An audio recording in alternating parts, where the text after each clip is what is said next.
back, everyone, to Ferris Sports Update. Time to talk men's basketball with us, head coach Andy Bronkema. And Coach, first of all, welcome back to the show.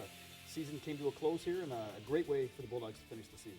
Well, we finished on a high note, but the season came to a close too fast for us, and now we'll be looking to make improvements for next year so we keep playing into the playoffs. You win 3 of your final 4 games here to wind out the season. We'll see some highlights from this past week coming up here shortly, but almost another near win over Grand Valley State on Thursday night. Well, and if you tack on the Lake State game, we really played 5 really good games in a row against some high-quality teams, and if we were able to get to that level of competition and competing and making those type of plays a little earlier, we'd probably be in a different spot. Started off the week against Grand Valley State on Thursday night at Wink Arena, and always a great environment, a great crowd on hand, and certainly a vocal crowd as you went down the stretch and into overtime. Well, absolutely, and that game, it really doesn't matter what the records are. It's a standalone game, and with the rivalry, crazy things can happen no matter what the records are, but they took it to us at their place in the first half, and we weren't able to bounce back. So here at our place, we were in the game the whole way, and just a couple plays short at the end, probably an inch away. Jabril had a shot in the corner in overtime to win, and if it was a little further and didn't hit the rim, it would have rattled in and out. So pretty close. Ramon McAfee right there, your only senior, and he was honored on Saturday, but really played well down the stretch in the season. It'd be nice to have him back. He was, close to a double-double each game, and he was playing with a lot of energy and heart, and that's what seniors do, though. They have that sense of urgency, so it's going to be nice next year to have, 4 seniors on the roster. Grand Valley State, a veteran team, some guys with a lot of experience that really made some key plays as you went down the stretch and into overtime.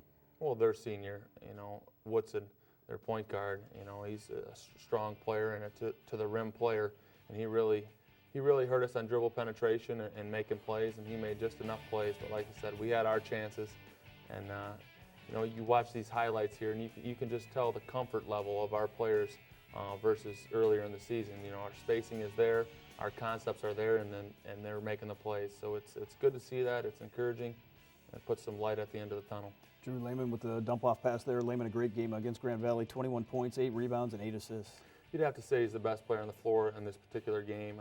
Nearly a triple-double in what's a rivalry game and a highly contested game in the GLIAC. So Drew really stepped up probably the last 8 to 9 games of the season to be, a clear #1 gun on what was a pretty good team down the stretch. Another big factor this week in the balance. You had 5-6 guys in double digits or close to double digits in both games. That was kind of our plan at the beginning of the year, and we saw some of that balance at the beginning of the year, and then, the balance went away with some teams guarding us hard and the scouting report getting out on a few guys, but they settled back into the balance at the end and helped us win a few games. 74-73 in overtime, a game where a play here or there really could have changed the outcome for you. Yeah, it was a heartbreaker, but, you learn from it, and, let it motivate you in the offseason. Come back on Saturday, facing Saginaw Valley State for the second time in a week, and a decisive win on the road, but it's the final game of the season for both teams, and certainly a game that was a little bit closer, but you were able to establish control. We knew they'd come out and want to compete against us because, we're kind of in a similar position, wanting to finish well to be able to set up the offseason and the future. So they have some really young, talented players, and we were able to, just defend them enough to pull out this victory. But again, our guys are just so much more comfortable right now, and here we are warming up, but so much more comfortable with the system and making plays, and they did it in this game also. There we are in the help side blocking a shot. I think we were either #1 or #2, us and Northwood in block shots this year. That was a real bright spot. Jared was, if we play a few more games in the playoffs, he has a chance to break Lou Williams' single season record. I think he was maybe second on the single season list this year with 50 block shots.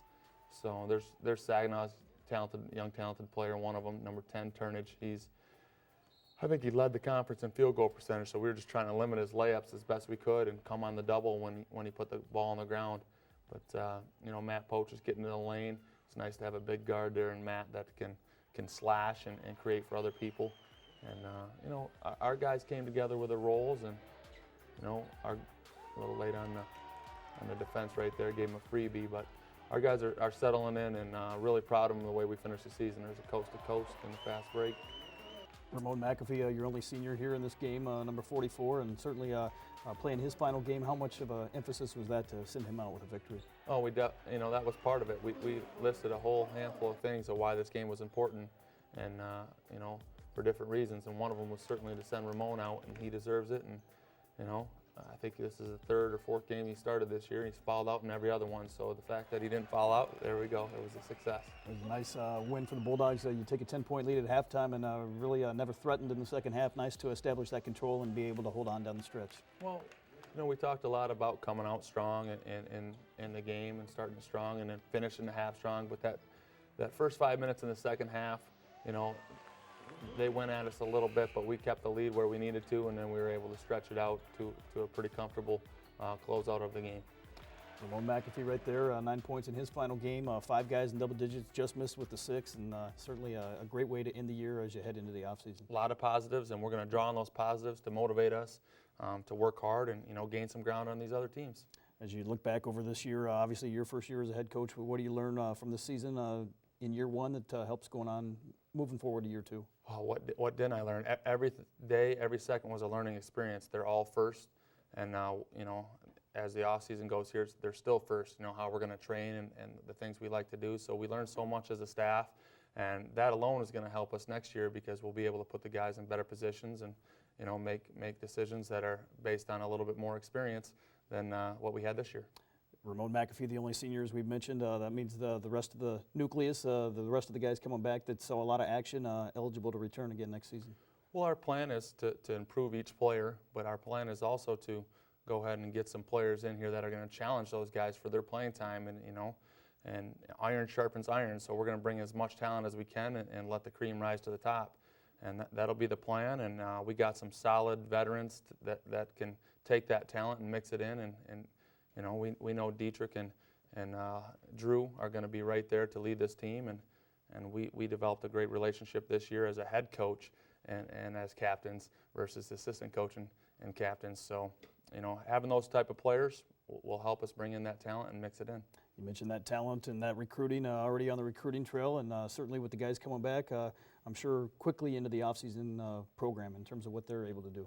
Yep, absolutely. The recruiting trail, right now we have a great list of talent, and some of those guys just need to decide if Ferris State's going to be the spot for them, and that's an important life decision. So, we're on a timeline with most of our recruits, and we're looking to bring in some good guys. We've got them on the list, and then off-season wise, we'll train hard, and the fans can rest assured that we're working hard and ready to win a few more games next year. I know obviously that fan support was critical at times during the season, especially down the stretch. You win 3 of your final 4 and certainly couldn't do it without the fans. Oh, no, there's no way we could do it without the fans. I mean, if we had to play every game on the road, it'd be impossible. So I think we closed out over 500 in the conference at home, and plus you had that Cornerstone win, and that's a ranked team in the NAIA. We played pretty well at home. The couple close losses to Lake State, who won the championship, and then Northwood, with that foul call at the end, and we're liable to be 9-4 here at home, which is a decent mark. Well, Coach, congratulations again. Great finish to the season, and looking forward already to another season of Bulldog basketball coming up next year. I can't wait. Somebody asked if the games were over. I said, nope, the next one's in November. We'll be back with more Ferris Sports Update right after this.